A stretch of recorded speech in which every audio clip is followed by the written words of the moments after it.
Okay, so last time we really got into it with, the unwritten constitution and like all that historical background of how the British government came to be. But I think what people really want to know is how it all works, like in practice, day to day. Yeah, I think so. So that's what we're going to really focus on today. It's like getting right into the heart of the machine, the engine room. The engine room. The British Parliament. Right. And that means taking a close look at how both the House of Commons and the House of Lords actually function. What's the process of a bill becoming a law, all of that. And ultimately, how those decisions made in Parliament really impact the lives of everyone in the UK. Exactly. And to really wrap our heads around where Parliament fits in, we kind of have to zoom out a bit too. So we'll also be looking at the monarch, which, that can be a bit of a head scratcher sometimes. Definitely. And the whole structure of the UK central government. It's all about, getting that context so we understand Parliament's role in the bigger picture. So let's just start with the monarch. It's kind of this weird paradox, isn't it? They're the head of state, but don't seem to have the power to actually govern. It is a fascinating duality to think about. There's no question that the monarch is the head of state and represents the UK, both within its borders and on the world stage. But the really important principle to understand is the monarch, they reign, but they don't rule. The actual power to govern, to make and carry out policies that firmly rests with the elected government, the prime minister and the cabinet. Okay, so it's really different from how monarchs used to have all the power centuries ago. Oh, absolutely. A cornerstone of the UK's constitutional monarchy is that the monarch has to act based on the advice of the government. And this, it didn't just happen overnight. It's solidified over centuries through a bunch of historical events. So like we were talking about, the monarch technically appoints the prime minister, but they can't just pick whoever they want. They have to appoint the leader of the party that wins a majority of seats in the House of Commons after a general election. Right. It's not like they can just go, oh, you seem nice. You're the PM now. Exactly. So it really makes sure that the choice reflects what the people actually voted for. Right. The democratic process is still in play there. So if the power to actually run things is, somewhere else, what does the monarch still do? Like, what are their specific jobs? Yeah, that's a great question. Even though their power is mostly symbolic, the monarch has certain duties that are really important to the Constitution. We already talked about appointing the prime minister. They also appoint other government ministers, but like with the PM, it's always based on who the prime minister recommends. Okay. Then there's this big traditional ceremony, the state opening of Parliament. The monarch gives a speech, but here's the thing. It's written entirely by the government. It basically lays out their plan for what they want to accomplish during that session of Parliament. So the monarch is more like a messenger in that case. Exactly. And perhaps one of the most important powers they still have is granting royal assent to bills. And that's after both houses have approved it. Right. It has to pass both the House of Commons and the House of Lords. And this royal assent is what turns that bill into an act of Parliament. It makes it official law. Okay, so pretty essential steps to make things actually happen legally. But besides these big events, what about the monarch's more regular activities? Well, they're involved in ongoing duties and interact with the government all the time. For instance, they chair monthly meetings of the Privy Council. This group approves orders in council, which are legal instruments the government uses to get things done. And where does the authority for that come from? They are enacted under powers given to the government by Parliament or through what we call prerogative powers. Prerogative powers. Right. Think of those as like historical powers the Crown used to have that have mostly been passed on to the government. So an example might be things related to the civil service or certain foreign affairs issues. The monarch also plays a part in international relations because, they receive new ambassadors who come to the UK and they meet with British ambassadors before they head out to other countries. Okay, so they have a hand in diplomacy too. Yeah, they do. And while a bunch of other appointments are made in the monarch's name, they always get the advice of government ministers before doing that. So it's not just waving from a balcony. It sounds like they're always getting updates and involved behind the scenes. Exactly. They have a private meeting with the prime minister every week that's totally confidential, and they talk about, important government business. They also get a bunch of government documents delivered every day, so they're definitely kept in the loop. And they regularly meet with high-ranking officials from different parts of the government, which helps them stay up to date on what's going on. So it's way more than just showing up for ceremonies. For sure. And then you have this other really important part of their role, this idea of representing national unity. You could say that's one of the biggest things the monarchy does these days. Okay, how so? Well, the monarch is like a symbol of the UK's history, traditions, and values. And because they are not affiliated with any political party, they act as a unifying figurehead. They bring people together and make them feel a sense of national pride and shared identity. This can be especially important during times of big changes or uncertainty. It's like they're a constant in the story of the nation. That's a great way to put it. Yeah. They also have a big role in recognizing achievements in all kinds of fields, from arts and sciences to sports and community work. It inspires people to be their best and contribute to society. And through their speeches and being present at national events like the Christmas broadcast or speaking to the nation during difficult times, they connect with people all across the country and help to create a sense of unity. Plus, they support a ton of charities and civic organizations just by being associated with them, which really helps those causes. Right. So they have a huge influence just by who they are. And then on the world stage, you have the Commonwealth. Yeah, the monarch has two main roles internationally. First, they are the head of the Commonwealth. That's a group of 56 independent nations, many of which were part of the British Empire. Their role there is about encouraging cooperation and good relationships between these countries, even though they're all so different. And second, they're also head of state for 14 other countries like Australia, Canada, and New Zealand. It's mainly ceremonial there, but it symbolizes that shared history and the connection they still have. So when you look at the monarch's job as a whole, it seems like it's less about wielding political power directly and more about being this symbol of unity, both inside the UK and globally, connecting the past to the present. I think that's a really good summary. Yeah. It's a role that goes way beyond just the everyday tasks of running a government. But now to actually see how the government works, let's shift gears and look at the structure of the UK's central government itself.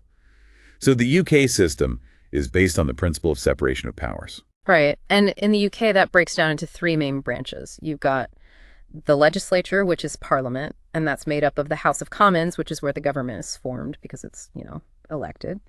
And then you have the House of Lords, which is not elected, and their main job is to really scrutinize and refine legislation. Then you have the executive branch, which is the government. Mm-hmm. This is led by the prime minister and the cabinet. They're the political leaders who decide on policies and then put them into action. Mm. And working with them are the government ministers and the civil service. The civil service is really interesting because it's politically neutral.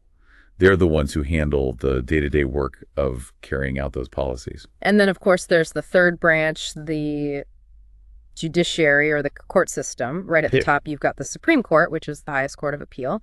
And then there's the Court of Appeal and other lower courts. And as we talked about before, the monarch has this separate position that's not tied to any political party. That's right. And it's important to see how all these branches work together. The British government, with the prime minister in charge, is the body that actually runs the UK. Now, here's something that can be confusing for people in the UK. Voters elect their local member of parliament. They don't directly elect the prime minister. The leader of the political party that gets the most seats in the House of Commons in a general election, that's who usually gets asked by the monarch to form a government, and that person becomes the prime minister. So the government basically gets its power from being able to control a majority of the seats in the elected House of Commons. Exactly. Parliament's main job is to make laws. The government is there to put those laws into action and enforce them, and the judiciary has the responsibility of interpreting the laws and making sure they're applied fairly.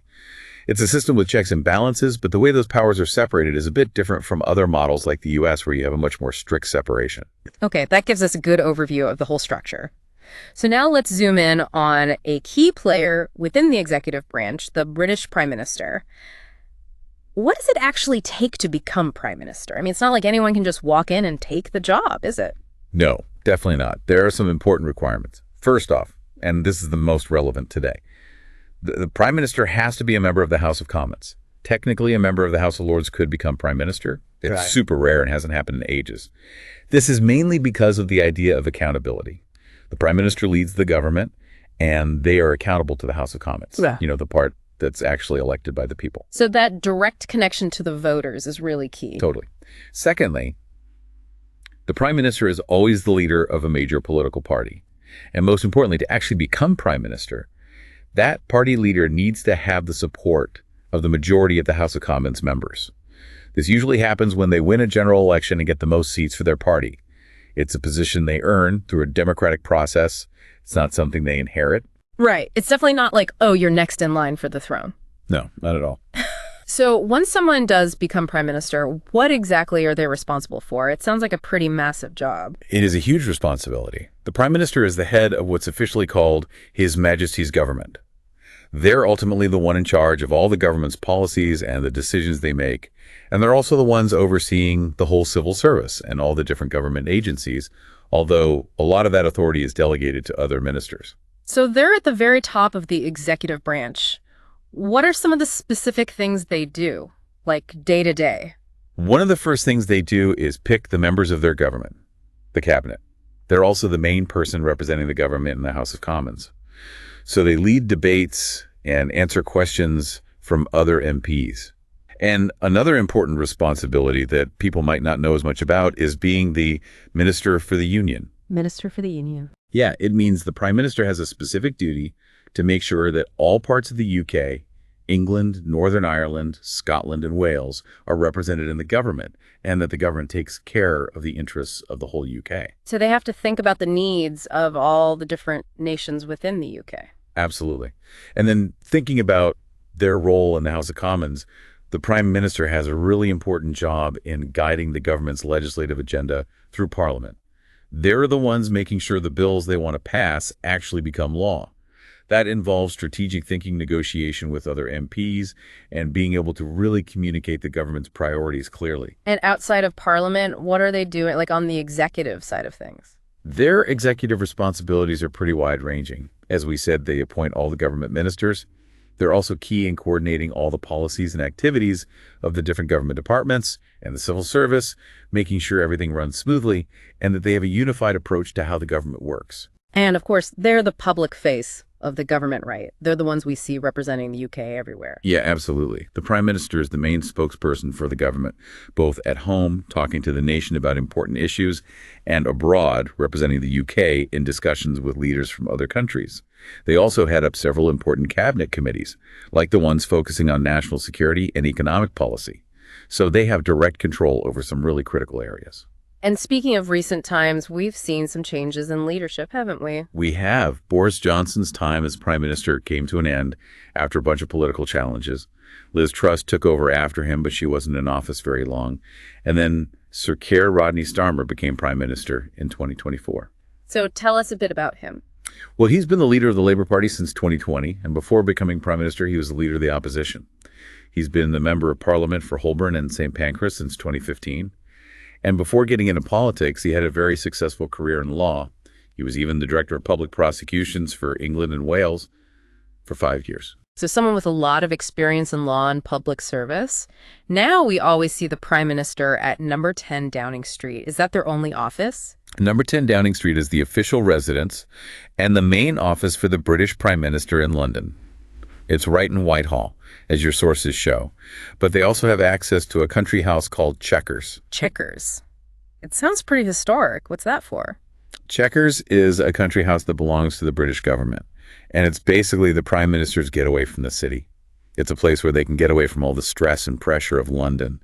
It's used for different things like holding private meetings with government ministers, hosting foreign dignitaries in a more relaxed setting, and even some private entertaining.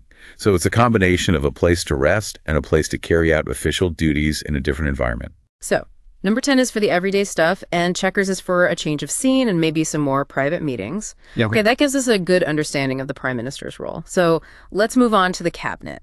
We know they're the Prime Minister's top team, but what do they actually do and who are they made up of?